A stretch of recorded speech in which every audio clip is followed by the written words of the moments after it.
Okay, here is a bit of news that you need to know, so let's get caught up on the news today. Trump is seriously considering executive action to limit payments to college athletes, sources say.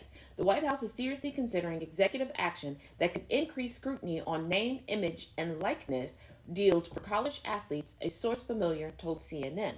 No decisions have been made yet, the source added.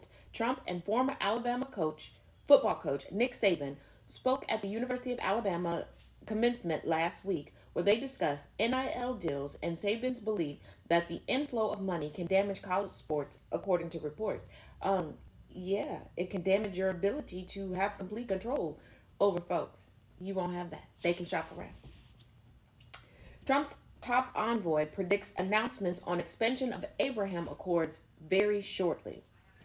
U.S. Special Envoy Steve Witkoff on Monday predicted some or a lot of announcements on the expansion of the Abraham Accords very, very shortly. Witkoff, speaking at the Israeli Embassy's Independence Day reception in Washington, D.C., said he hoped those announcements will yield great progress by next year.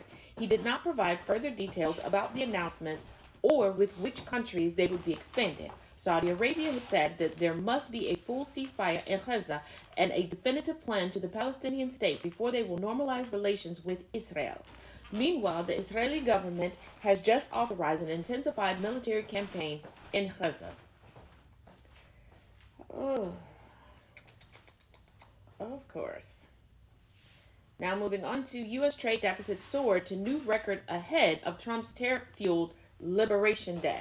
The U.S. trade deficit increased more than expected in March, widening a record $140.5 billion as businesses stockpiled materials, supplies, and consumer goods ahead of the bulk of President Donald Trump's tariffs. The goods and services deficit soared $17.3 billion from February, according to new U.S. Census data released Tuesday. The monthly increase was nearly double the jump economists were expecting, according to FactSet consensus estimates. The surge in imported goods during the month was driven by consumer products, particularly pharmaceutical preparations.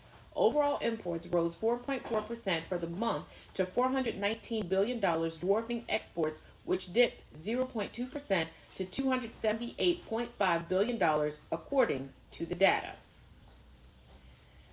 And let's not forget Trump's new obsession with Alcatraz because, television and movies seems to be the focal point of his advisement in any type of administration. But analysis. Why Trump's order to reopen Alcatraz is the perfect metaphor for his second term. Or his life. Depends on what lenses you're looking through this at. Reopening Alcatraz is such a quintessentially Trumpian idea that it's a miracle the president didn't try to do it before. Locking down offenders in tiny cells on an island surrounded by swirling murderous currents would feed President Donald Trump's craving for macho spectacle. Years after its closure in 1963, the prison became a pop culture icon for the lore spun from notorious tales of gangster inmates like Al Capone and movies featuring desperados and rough justice. Long fascinations of the president. Its notorious legacy perfectly matches the ruthless imagery the White House is weaving as it pursues hardline criminal justice and mass deportation plans. Recommissioning The Rock would bolster Trump's own self-styled strongman aura and make him look merciless, the goal behind many White House policies. While liberals are likely to be horrified by the idea, those Trump supporters who respond to his dystopian theatrics might nod their heads and consider it common sense as a new home for the worst of the worst. You mean the Trump? Never mind. The president is not disguising the attraction of Alcatraz as an allegory for his leadership, calling the island a sad symbol, but it's a symbol of law and order on Sunday. Keep in mind, law and order is nothing but a dog whistle, FYI.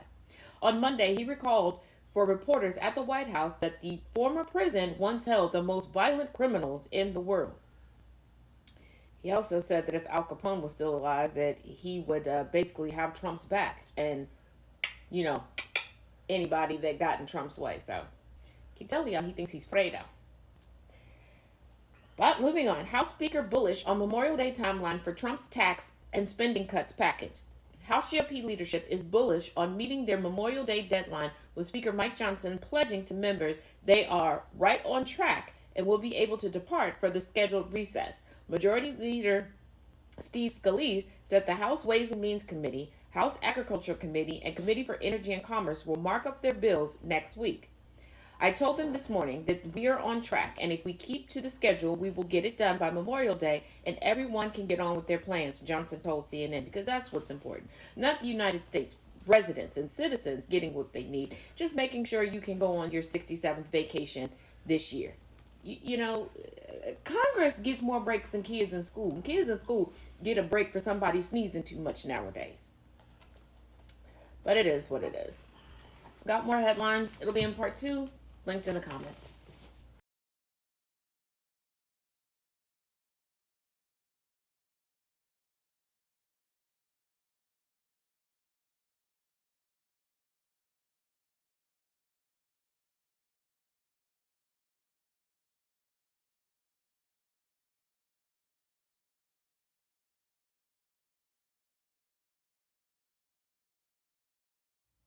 Part 2. White House still calling for confirmation of controversial U.S. Attorney nominee despite diminishing odds. The White House is continuing to call for senators to confirm President Donald Trump's choice, Ed Martin, to be the next U.S. Attorney for Washington, D.C., as the fate of his nomination is in question. Ed Martin is a fantastic U.S. Attorney for D.C. and will continue to implement the president's law and order agenda in Washington. As President Trump said, his approval is imperative in terms of doing all that has to be done to save lives. Whose fucking lives? Alex Pfeiffer, White House Principal Deputy Communications Director, said in a statement. Well, I mean, people are already starting to flee the White House, so what is so imperative?